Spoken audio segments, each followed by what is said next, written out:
नमस्कार मंडळी, मंगळवार मार्केटिंगमध्ये आजच्या एपिसोडमध्ये तुम्हा सगळ्यांचं स्वागत.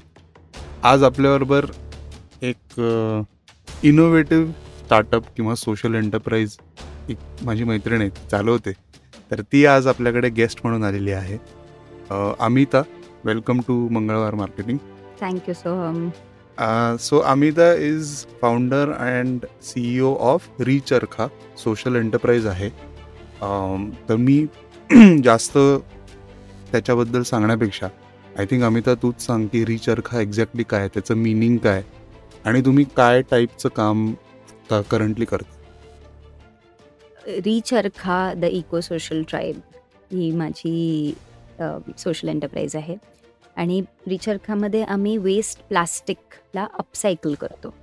आणि हे असं प्लास्टिक आहे जे इझिली रिसायकल पण होत नाही. म्हणजे आपल्या कॅरी बॅग्स ज्या खरं तर बंद झालेल्या आहेत, बँड आहेत, पण तरी लोक वापरतात, किंवा रॅपर्स आहेत वेगळ्या वेगळ्या टाईपचे, जसं ब्रेड पॅकेट आहे, कुरकुरे, चिप्स वगैरेचे पॅकेट्स, बिस्किट रॅपर्स, हे सगळे आपण अपसायकल करतो. आणि अपसायकलिंगची जी प्रोसेस आहे ती पण खूप इंटरेस्टिंग आहे, कारण त्याच्यात आपण चरखा आणि हातमाग ह्या दोन गोष्टींचा वापर करतो. जे आपले ट्रेडिशनल इक्विपमेंट्स आहेत विविंगचे, ज्याच्यावरती खूप रोजगार आधी अवलंबून होता, पण ते हळूहळू नाहीसे झालेत, तर ते आम्ही परत रिवाईव्ह करतोय.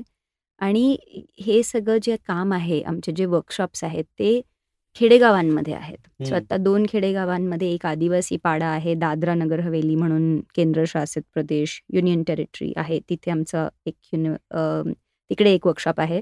आणि दुसरा वर्कशॉप आहे पुण्याच्या जवळ एक अराउंड 60 किलोमीटरवरती एका छोट्याशा अजून एका खेड्यामध्ये, जिथे 2 ठिकाणी आम्ही बायकांबरोबर तिथल्या लोकल वुमेन एम्पॉवरमेंटचं काम करतो. सो त्यांना चरखा, हातमाग शिकून तिथे हे सगळं प्रोडक्ट्सचं जे फॅब्रिक आहे ते फॅब्रिक तिथे बनवलं जातं आणि मग फॅब्रिक पुण्यातल्या वर्कशॉपला आणून तिथे फायनल डिझायनिंग, स्टिचिंग करून त्याच्यापासून वेगवेगळे प्रोडक्ट्स केले जातात. जसं बॅग्स आहेत, लॅपटॉप स्लीव्ज आहेत, होम डेकॉरचे काही प्रोडक्ट्स आहेत. असं वेगळ्या प्रोडक्ट्स आम्ही त्याच्यात तयार करून ग्लोबल लेवलला ते मार्केट करून विकतो.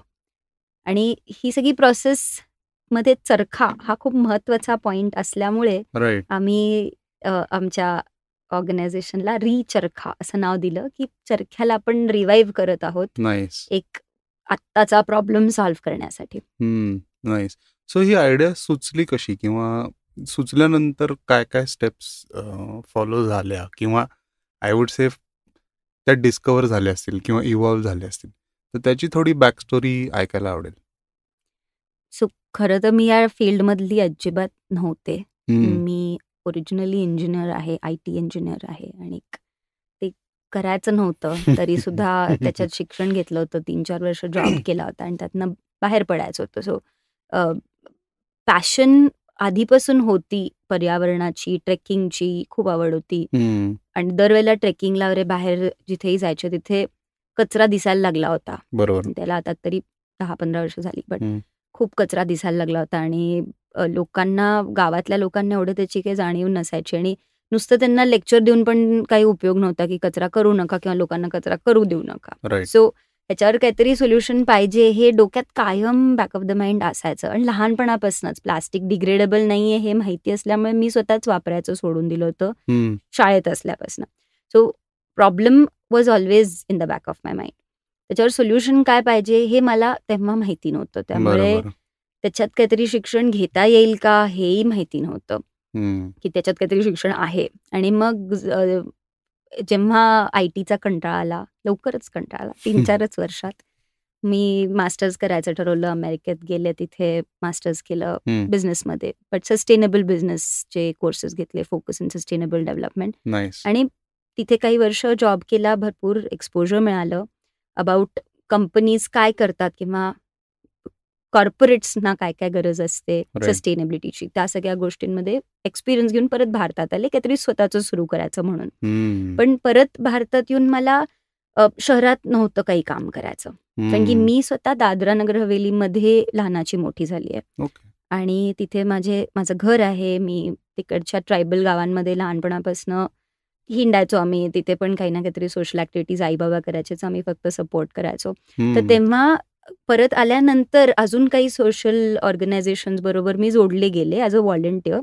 तेव्हा रिअलाईज झालं की अरे खरंच गरज आहे गावात काम करण्याची. तर गावामध्ये काय काम करावं हे एक काही गोष्टी डोळ्यासमोर येत असताना तो प्लास्टिकचा विषय परत समोर आला, की कचरा होतोय, गावात होतोय, शहरात होतोय, पण असं काही काम सुरू करू शकतो जे गावात सुरू करता येईल, ज्याला जास्त रिसोर्सेस नाही लागणार, तिथल्या लोकांचे एम्प्लॉयमेंट होईल आणि हा प्लास्टिकचा प्रॉब्लेम सॉल्व्ह होईल. नाईस. सो असं करून आम्ही तो एक छान कॉन्सेप्ट डेव्हलप केला आणि काय करता येईल हे शोधता शोधता रिअलाईज झालं की अरे हँडीक्राफ्ट्स जी भारताची सेकंड लार्जेस्ट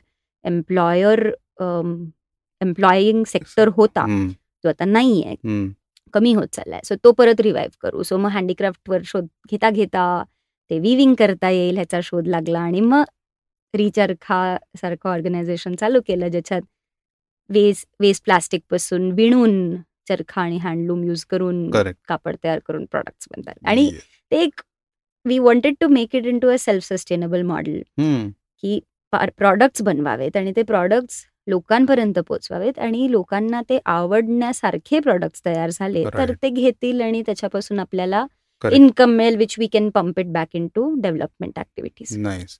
अगदी काही मे बी 5-6 वर्षापूर्वी किंवा त्याच्याही आधी असेल कदाचित, पण तुमच्याकडे खूप लिमिटेड प्रोडक्ट्स होते विच इज अंडरस्टँडेबल कारण नवीन होतं. पाउचेस होते, आय थिंक ट्रॅव्हल पाउचेस तू होते, घेतले होतेस. लॅपटॉप बॅग होती. Yeah. आणि आता जर का मी जेव्हा बघतो तुमचे प्रोडक्ट्स त्याच्यामध्ये खूप सारे ॲडिशन्स झालेले आहेत. डिझाईन वाईज पण ते खूप जास्त इम्प्रूव्ह झालेत, डिझायरेबल झालेत.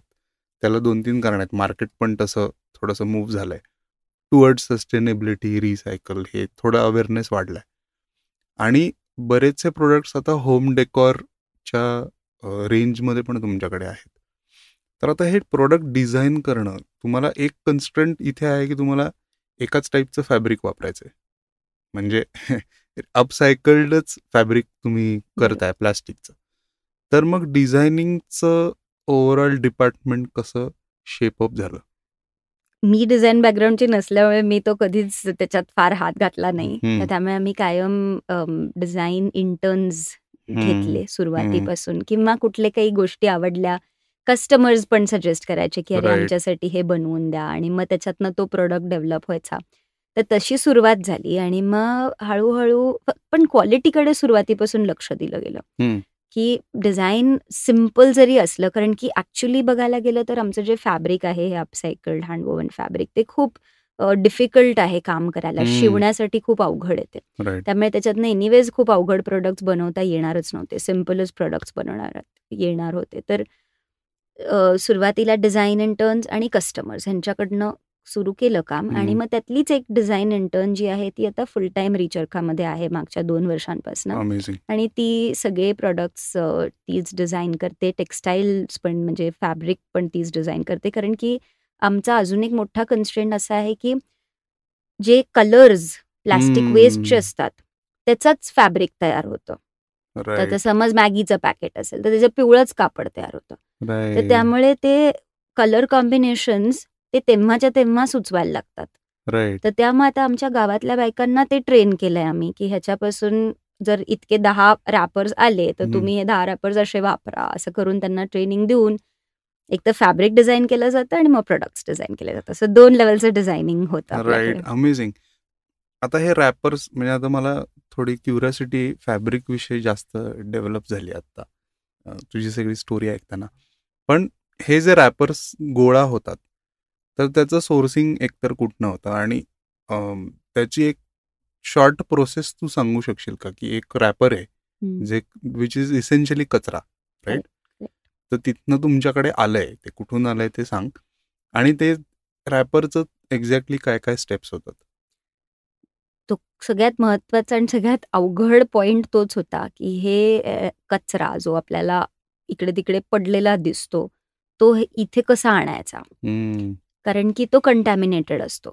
सो तो तिथला पडलेला आपण घेऊच शकत नाही. त्यामुळे तो आउट ऑफ द क्वेश्चन होता. मग दुसरं हे होतं की वेस्ट पिकर्सना ट्रेन करावं की त्यांनी डम्पमध्ये टाकण्याच्या आधी, लँडफिलमध्ये टाकण्याच्या आधी काही रॅपर्स आम्हाला द्यावेत, प्लास्टिक बॅग्स आम्हाला द्यावेत. सो ते ट्रेनिंग आम्ही सुरू केलं वेस्ट पिकर्स बरोबर. पण वेस्ट पिकर्सकडे पण येणारा जो कचरा होता तो आपल्यासारख्या घरातल्या लोकांनी टाकलेला, मिक्स केलेला जर कचरा त्यांच्याकडे गेला, सेग्रिगेट न केलेला, तर तो पण आम्ही वापरू शकत नव्हतं, कारण तोपर्यंत तो पण कंटॅमिनेट झालेला होता. सो हे इतकं अवघड होतं सुरुवातीला. आम्ही त्याच्यात खरंच ऑलमोस्ट 1-1.5 वर्ष आमचं त्याच्यात वेस्ट सोर्स कसं करायचं ह्याच्यातच खूप आमचा वेळ गेला. मग आम्ही सुरू केलं अवेअरनेस जनरेशन.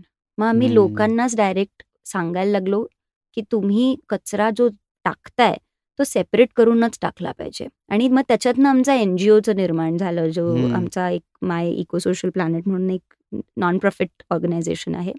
सो ज्याच्यातनं आम्ही हे अवेअरनेस कॅम्पेन्स करतो की ऑर्गॅनिक वेस्ट सेपरेट ठेवा, त्याचं कॉम्पोस्टिंग करा. तो जर ड्राय वेस्टमध्ये मिक्स झाला तर त्या ड्राय वेस्टचं रिसायकलिंग अपसायकलिंग काहीही होऊ शकत नाही. असं करून मग लोकांपर्यंत तो पोचवायला लागलो की मग कलेक्शन प्रोसेस सुरळीत व्हायला लागली आणि बरेच लोक आम्हाला स्वतःच पाठवायला लागले त्यांचं वेस्ट. सो आता मोर देन 70% जे वेस्ट आहे ते लोकांनी पाठवलेलं त्यांच्या घरी स्वतः सेग्रिगेट करून, सॉर्ट करून, स्वच्छ करून, कुरिअरनी स्वतःच्या खर्चानी किंवा स्वतः येऊन ऑफिसला पुण्याच्या आणि मुंबईच्या लोक आणून देतात. सो आम्ही कायम सुरुवातीपासून तेच म्हणायचो की आम्ही येऊन कचरा उचलणार नाही, कारण तो तुमचा कचरा आहे. नाही, पण अवेअरनेस मुळे किंवा ओव्हरऑल कम्युनिकेशनमुळे हा किती मोठा इम्पॅक्ट झालेला आहे, ज्याच्यातून तुम्हाला रॉ मटेरियल सोर्सिंगचा प्रॉब्लेम बेसिकली सॉल्व्ह झाला असं म्हणण्यापेक्षा त्याचं तुमचं हेडेक थोडंसं कमी झालं असं मी म्हणेन. सो आता हा कचरा तुमच्याकडे आला तर ह्याच्या पुढे काय होतं? सो जो आपल्याकडे वेस्ट येतं तर पहिलं तर आम्ही लोकांना सांगतो की अजून तुम्ही क्रिएट करू नका. We want everybody to go to a zero waste lifestyle.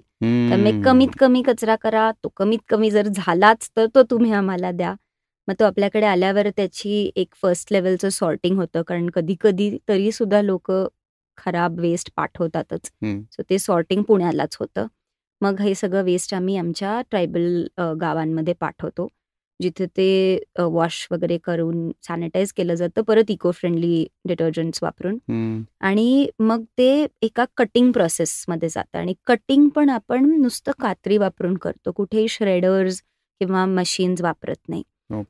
कात्री वापरून त्याला एका विशिष्ट प्रकारे कट केलं जातं आणि मग चरख्यावरती त्याचे रीळ बनवून हँडलूमवरती ते विणल्या जातात. सो साधारण एखादी आपली ऑफिस टोट बॅग जर आपण बघितली, त्याच्यामध्ये साधारण 40 ते 50 वेगळे रॅपर्स आणि कॅरी बॅग्स वापरले जातात. सो ती तशी प्रोसेस आहे. सो तशी एक ऑफिस टोट बनवायला जर आपण वेळ कॅल्क्युलेट केला तर साधारण 1.5 ते 2 दिवस मॅन डेज लागतात. सो लेबर इंटेन्सिव्ह पण आहे आणि इको फ्रेंडली पण आहे.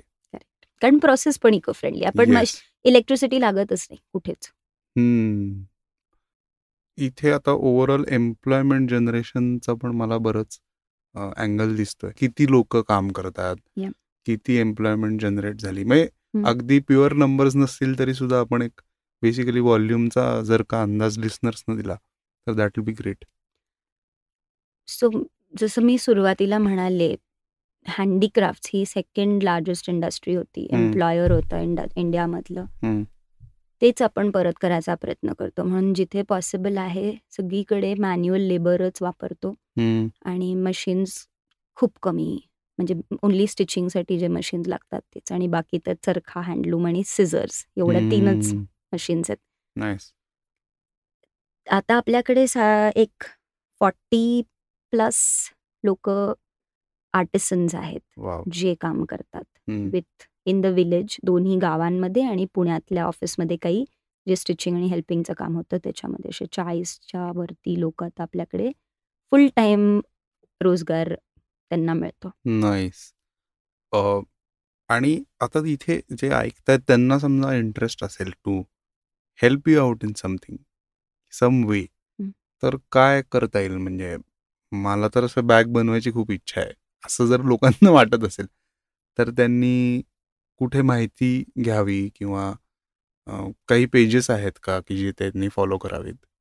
मी म्हणेन की तुम्ही वेगळ्या वेगळ्या तऱ्हेने आम्हाला मदत करू शकता. म्हणजे सगळ्यात पहिल्यांदा तर स्वतःचं बिहेवियर चेंज करावं आणि प्लास्टिक फ्री लाईफस्टाईल जगावी. So that is the first help you can do to Recharkha and to the planet.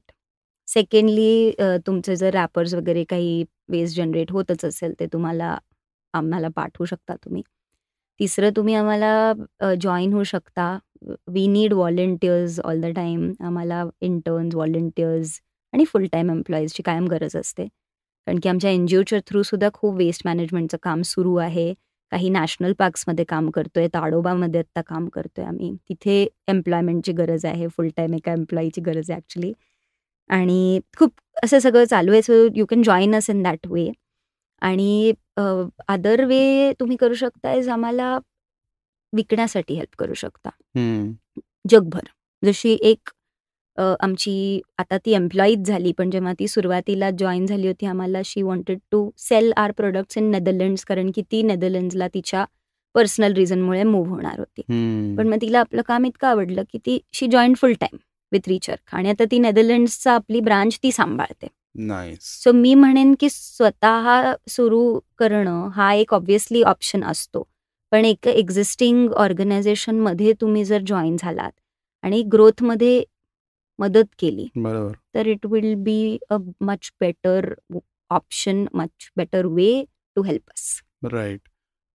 हा सगळा मेसेज पोचायला किंवा या सगळ्याची माहिती लोकांना होईपर्यंत, प्रोडक्ट्स लोक घेईपर्यंत बराच टाइम पिरियड झालेला आहे किंवा गेलेला आहे. चालू केल्यापासून आज आपण बोलतोय तोपर्यंत. तर ओव्हरऑल मार्केटिंग आणि ग्रोथ याच्याकडे रीच अर्काचं फाउंडर म्हणून how have you seen? For us हा एक कॉन्सेप्ट आहे. So we are actually promoting the concept and that तो कॉन्सेप्ट एक अपसायकल्ड प्रोडक्ट जो हाताने बनवलेला आहे, चरख्याने बनवलेला आहे आणि जो तुम्हाला एक ऑल्टरनेटिव्ह म्हणून यूज करता येईल मार्केटमध्ये अवेलेबल असलेल्या प्रॉडक्ट्सना. असं आम्ही तो प्रमोट करतो. आणि लोकांना ती फक्त एक बॅग किंवा ते फक्त एक होम डेकोर आयटम असं म्हणून न घेता त्याच्यामागची गोष्ट सांगतो की ही तुम्ही कशासाठी घेताय. तुम्ही नुसती बॅग म्हणून नका घेऊ. तुम्ही ही घेताय तर काहीतरी त्याच्या मागे कारण आहे म्हणून तुम्ही ते घेताय. सो हा मेसेज पोचवणं मला वाटतं सगळ्यात महत्वाचं होतं. आणि बरेचदा गडबड असली कस्टमरला तरी सुद्धा आम्ही हा मेसेज लोकांपर्यंत पोचवून मगच त्यांना प्रॉडक्ट घ्यायला लावतो. Because we don't want them to just buy it as a bag आणि use it as a bag. त्यांना तो मेसेज कळला तर ते अजून 10 लोकांना सांगतात आणि मग वर्ड ऑफ माउथनी आपोआप खूप लोकांपर्यंत हा मेसेज पोचतो. सो तसा एक फोकस आहे. आणि सोशल मीडियावरती खूप आम्ही काम करतो. इंस्टाग्राम, फेसबुकवरती प्रचंड फॉलोअर्स आहे. खूप चांगला प्रतिसाद मिळतो. वेबसाईट आहे, त्याच्यातनं सेल होतो. ऑफलाईन मार्केटिंग पण करतो. पण तसं तो म्हणजे व्हॉट आय हॅव सीन ना की ते प्रोडक्ट्स इतके युनिक आहेत. म्हणजे आता जे लोक ऐकतात त्यांना मी I will urge them to check out your products either एक्झिबिशन्समध्ये, इंस्टाग्रामवरती, वेबसाईटवरती, किंवा जर का तुम्ही एकदा जरी ते प्रोडक्ट्स बघितले आणि तुम्हाला ते रस्त्यात दिसले तरी ते आयडेंटिफाय तुम्ही करू शकता की हे रीच अर्काचेच प्रोडक्ट्स आहेत. सो ते खूप युनिक आहेत. आणि what you are trying to do since beginning की मेसेज त्याच्या मागची स्टोरी जर कस्टमर्सला माहिती असेल तर मला खूप लोकांनी ही स्टोरी सांगितलेली आहे. कारण मी जनरली पटकन विचारतो अरे ही बॅग कुठली आहे. आय नो की इट इज रीच अर्काची bag, but they will tell the story की अरे ते रिसायकल करतात. म्हणजे they will tell it in their own words. पण ते ऐकायला खूप छान वाटतं आणि हा मेसेज जातोय किंवा पर्क्युलेट होतोय हळूहळू. So it feels very nice. It's fun. आणि मग इवन विकायला मजा येते. म्हणजे आता आम्ही फक्त असं सेलू सारखं प्रॉडक्ट्स विकत नाही. आपण ऍक्च्युली त्याच्या मागे काहीतरी कारण आहे. त्यामुळे जे काही आता आपली टीम आहे रीच अर्काची, ऍडमिन टीम, मार्केटिंग टीम, हे सगळे त्या कॉजला जॉईन झालेले आहेत. प्रिसाइजली. म्हणजे हे सगळे ऍक्च्युली आमची जी सगळी टीम आहे ते इधर सगळे कस्टमर्स होते जे आता एम्प्लॉईज झालेले आहेत किंवा व्हॉलंटियर्स आणि इंटर्न्स होते जे एम्प्लॉईज झालेले आहेत. नाही. सो तो कॉमन पॅशन असल्यामुळे तो तुमची टीम पण खूप चांगल्या पद्धतीने बॉन्डेड आहे, हं. जी स्टॉल्सवरती पण दिसतं हं. किंवा तुमच्या वर्कशॉपमध्ये येऊन जर का कोणी व्हिजिट केली हं. तर तिथे ते दिसून येतं की हे सगळे एका करेक्ट. पॅशननी किंवा एका गोलनी बांधले गेलेले आहेत. आता कॉर्पोरेट्स आणि ह्या टाईपच्या ॲक्टिव्हिटीज याचं एक बेसिक रिलेशन आहे असं दिसतं. तर कॉर्पोरेट्सचा रिस्पॉन्स कसा होता किंवा त्यांच्याबरोबर असोसिएट झाल्यामुळे तुम्हाला काही बेनिफिट झाला का? हो, अगदी खूप बेनिफिट झाला. ॲक्चुअली कॉर्पोरेट ऑर्डर्स यायला लागल्या. सो सुरुवातीला आम्ही स्वतःहून कधीच कॉर्पोरेट्सकडे गेलो नाही. पण कोणी एक्झिबिशनला आलं असेल, ऑनलाईन बघितलं असेल, त्यांनी ऑर्डर प्लेस केली. असं करत कॉर्पोरेट ऑर्डर्स खूप येतात आणि स्पेशली गिफ्टिंगसाठी आणि आता सीझनच तसा आहे. राईट. तर भरपूर मोठ्या-मोठ्या ब्रँड्स आहेत. म्हणजे आपल्याकडे इंडियन ऑइल, लॉरियल, पार्ले हे सगळे कस्टमर्स आहेत. ज्यांनी गोष्टी घेतलेल्या आहेत. अजून पण खूप आहेत. तर सगळ्यांची नावं नाही घेणार. बट तो एक झाला. दुसरा भाग झाला खूप लोकं जे वेडिंग्ज आणि बर्थडेजसाठी गिफ्टिंग घेतात, ते घेतात. सो त्याच्याने जास्त लोकांपर्यंत हा मेसेज पोहोचतो आणि राईट. त्याच्याने आपल्याला एक वेगळा उपयोग मिळतो, की त्या कंपनीशी मग आपण जोडले जातो. त्या राईट. कॉर्पोरेटशी जोडले जातो आणि त्यांच्या थ्रू मग आम्ही आमच्या NGOच्या कडनं काही वेस्ट मॅनेजमेंटचे प्रोजेक्ट्स घेतो. काही एम्प्लॉयी एंगेजमेंटचे प्रोजेक्ट्स घेतो. सो त्याच्याने एक अवेअरनेसच्या दृष्टिकोनातनं पण खूप काम होतं. Right, right. बरेच ॲस्पेक्ट्स आपण बघितले. पण कमिंग 5 इयर्समध्ये किंवा गोईंग अहेड काय प्लॅन्स आहेत रिचर्काचे? म्हणजे ॲज अ फाउंडर मी हे विचारतोय, नॉट ॲज अ कंपनी. कारण की मला माहिती आहे की कुठलाही फाउंडर हे एक बॅक ऑफ द माइंड खूप गोष्टी चालू असतात.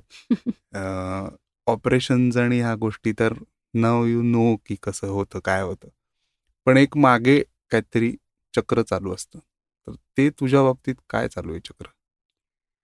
सो आत्ता ॲक्चुअली ह्या वर्षीच खूप काय चालू झालेलं आहे आणि these are all the plans for the next. They will start unfolding one by one. जसं आम्ही रिटेलमध्ये स्टार्ट केलंय. आता नाईस. पुण्यातलं वर्कशॉपला ऑलरेडी एक दुकानसारखं हो, आहे. म्हणजे एका हो. आपल्या त्या बंगल्यातच जिथे राईट. प्रॉडक्ट्स बनवले जातात, फायनल प्रॉडक्ट्स तिथेच आपण विकतो पण. सो ते एक स्टोअर होतंच. मुंबईला एक स्टोअर सुरू होतंय वॉव! 2 ऑक्टोबरपासून. क्या बात म्हणजे है! अगदी परवापासून. नाईस. आणि तर ते दुसरं स्टोअर होतंय. अजून म्हणजे आपले जे विविंग युनिट्स आहेत, जे खेडेगावांमध्ये 2 खेडेगावात सुरू झाले. जे भोरचं आहे ते आत्ता जस्ट 4 महिन्यांपूर्वीच सुरू झालं. सो असं तिथे अजून ॲक्टिव्हिटीज सुरू करायचा प्लॅन आहे. R&D करायचा प्लॅन आहे, की अजून काय करता येऊ शकतं त्या कचऱ्यापासून. आणि दुसरे पण अल्टरनेटिव्ह प्रॉडक्ट्स नॅचरल मटेरियलपासून जे तिथे बनवायचा प्लॅन आहे. राईट. आणि ह्या सगळ्यामध्ये माझा नवरा अभिषेक तो पण आता जॉईन झालाय. Wow! So since the past 1.5 years तो पण अच्छा, he is joined रिचर्कामध्ये full आहे. time. He is join Nice. Full time. Amazing. त्यामुळे मग ऑपरेशन्सना मला त्याची पण खूप मदत होते आणि जे एक्झिस्टिंग ऑपरेशन्स आहेत ते बऱ्यापैकी आता तोच हँडल करतो आणि मग हे नवीन गोष्टी ज्या आहेत जसं तू म्हणलास खूप गोष्टी चालू असतात डोक्यात. ते करण्यासाठी मग आता फायनली वेळ मिळालेला आहे आणि मग हे भोरचं युनिट, मुंबईचं वर्कशॉप, नवीन product development, design ideas, design inputs, right. More rural livelihood opportunities ह्या सगळ्याकडे काम करणं सुरू आहे. त्याच्या बरोबरीने अजून एक खूप इंटरेस्टिंग गोष्ट जी आम्ही करतोय इज ओव्हरऑल वेस्ट मॅनेजमेंट. कारण की मी सुरुवातीला जो आम्हाला प्रॉब्लेम फेस झाला, की कचरा मिक्स्डच येतो आणि हे जरी पुण्यामध्ये बऱ्यापैकी सेग्रिगेशन होतं, बाकी कुठेही सेग्रिगेशन नीट केलं जात नाही. खेडेगावांमध्ये तर अजिबातच सेग्रिगेशन केलं जात नाही आणि तिथे मॅनेजमेंटचा काही स्कोपच नसतो. तर आता आम्ही काही ह्या मागच्याच काही महिन्यांपासून नॅशनल पार्क्स महाराष्ट्राचे फॉरेस्ट डिपार्टमेंटबरोबर काम करून ताडोबा नॅशनल पार्कमध्ये एक प्रोजेक्ट सुरू झाले आणि तिथे ओव्हरऑल वेस्ट मॅनेजमेंटचं काम करते आणि मी त्याच्यात स्वतः खूप लक्ष घालते की ते एक मॉडेल तयार करून तशी अजून कामं करायची आहेत. त्याच्यासाठी अजून लोक पाहिजे आहेत. त्यामुळे ऐकणाऱ्यांनी जॉईन व्हायला काहीच हरकत नाही आणि काही CSRचे प्रोजेक्ट्स घेऊन village level waste management, livelihood generation ह्याच्यामध्ये पण काम सुरू करत आहोत आम्ही आता. राईट. सो ओव्हरऑल बरंच काय 5 वर्षांसाठी. आणि ऑफकोर्स मार्केट डेव्हलपमेंटमध्ये तर खूप काम करणं अजून गरज आहेच आहे. कितीही म्हणलं तरी सोशल मीडिया आता ऑलमोस्ट 100,000 फॉलोअर्स होत आहेत. अमेझिंग.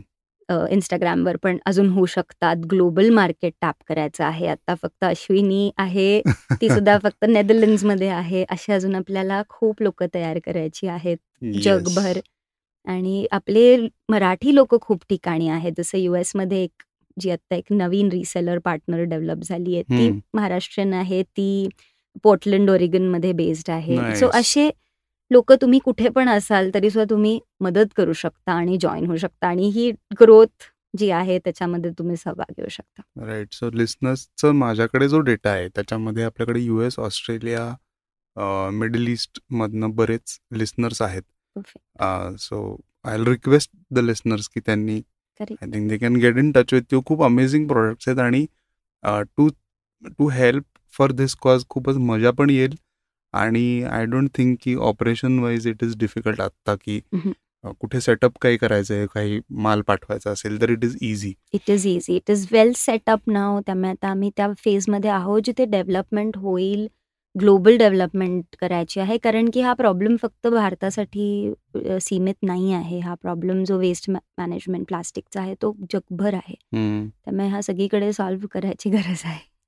राईट. सो आता तुला आय नो की तुझ्याकडे वेळ कमी आहे, पण मी एक शेवटचा प्रश्न विचारतो. तुम्हाला टीम बिल्डिंगबद्दल विचारायचा आहे, कारण तो स्टार्टअपसाठी खूप अवघड पण प्रश्न आहे. It is almost like a Pandora's box की कशी टीम बिल्ड होतीये, शेप होतीये. तुझ्या ओव्हरऑल स्टार्टअप जर्नीमध्ये हे दिसतंय की कॉमन गोल्स असल्यामुळे बरेचसे टीम मेंबर्स खूप अलाइन झालेले आहेत. राईट. पण अदर दॅन दॅट, म्हणजे तो जर का थ्रेड सोडला आत्ता आपण, तर स्ट्रॉंग टीम बिल्ड करण्यासाठी तू काही मेथड यूज केलीस किंवा ओव्हरऑल काही प्रोसेस तू सांगू शकशील का इतर लोकांना? कारण तू आत्ता खूप पळतीयस वेगवेगळ्या फ्रंट्सवरती, त्यामुळे तुला काही गोष्टी ह्या डेलिगेशन करावंच लागणार आहे किंवा करतच आहेस तू. आणि that is the most difficult part फाउंडरसाठी.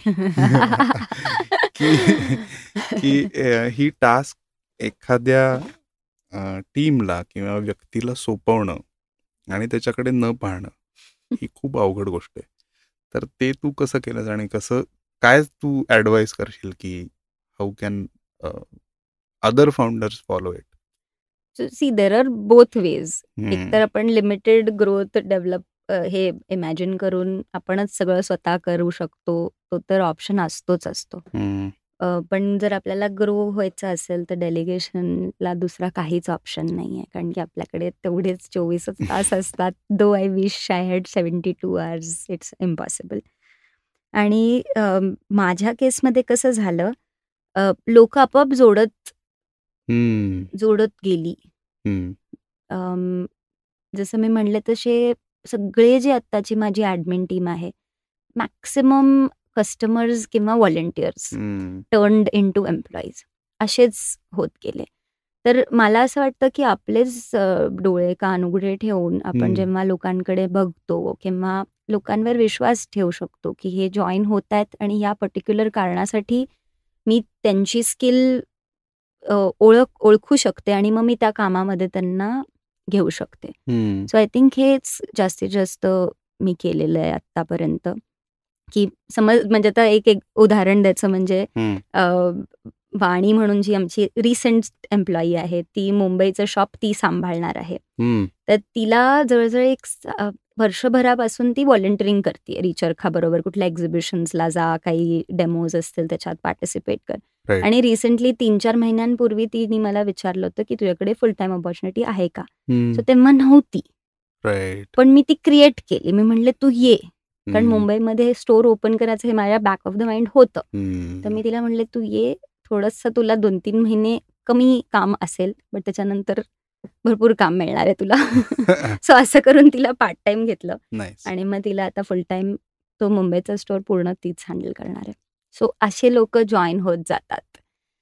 तर आपणच आय थिंक आपले डोळे उघडे ठेवायचे, कान उघडे ठेवायचे आणि लोकांना जॉईन करत जायचं अमेझिंग. आणि डेलिगेट करायचं. एक्झॅक्टली. तर तो एक भारी ॲस्पेक्ट आहे ॲक्च्युली स्टार्टअप्सचा. तो थोडीसा ट्रिकी आहे पण राईटली सेड की जर ग्रो व्हायचं असेल तर डेलिगेशन इम्पॉर्टंट आहे. आय नो की मगाशी मी म्हटलं तसं तुला खूप धावपळ आहे, पण आय थिंक आपण एक राऊंड 2 करूया. I want to talk about zero waste lifestyle. आपण त्याच्यावरती एक अख्खा एपिसोड करूया. First startup. कारण की मला असं वाटतं की जशी तुझ्याकडे पण एक कम्युनिटी आहे अबाउट सस्टेनेबल लाईफस्टाईल आणि अशी जी पॅशनेट कम्युनिटी आहे, तशी जर का startup community zero waste lifestyle जर करायला लागले तर आय थिंक ती पण मोठी होती कम्युनिटी आणि असे स्टार्टअपवालेच सगळे काहीतरी नवीन चेंज करू शकतील. खूप गरज आहे, कारण की मला आता बरेच माझी मैत्रिणी मित्र स्टार्टअपवाले अप्रोच होतात की अरे मला आता फॉर एक्झाम्पल पॅकेजिंग करायचं आहे, तर आणि तो सगळ्यात महत्त्वाचा भाग आहे. तर पॅकेजिंग डिझाईनच आत्तापासूनच आपण प्लास्टिक फ्री पॅकेजिंगकडे लक्ष द्यायला लागलो तर इट इज पॉसिबल. सो नक्कीच मला खूप आवडेल आपण राऊंड 2 करूया. आणि तुझ्या बिझी स्केड्यूलमधनं खूप आपल्याला टाईट वेळ मिळाला, पण all the best for your Mumbai store. आणि आपण आज 30 तारखेला रेकॉर्ड करतो आणि 2nd ओपनिंग आहे, सो आय थिंक उद्या तू पळणार असशील मुंबईला. तर obviously all the best for your future plans. आणि मी सगळ्या लिस्नर्सना सांगेन की तुम्ही ॲटलिस्ट जाऊन शेअर करा, चेक करा इंस्टाग्राम पेज, त्याची स्टोरीज आणून घ्या आणि 10 लोकांना सांगा. So Amita, thanks lot. आणि माझ्याकडनं काही मदत लागली तर any time, any how I can help, I will be there. Thank you Soham, you are already a part of the tribe. Yes. चलो, सो मंडळी, भेटूया पुढच्या मंगळवारी नवीन गेस्ट सोबत किंवा एखाद्या भन्नाट आयडिया डिस्कस करण्यासाठी. तोपर्यंत राम राम.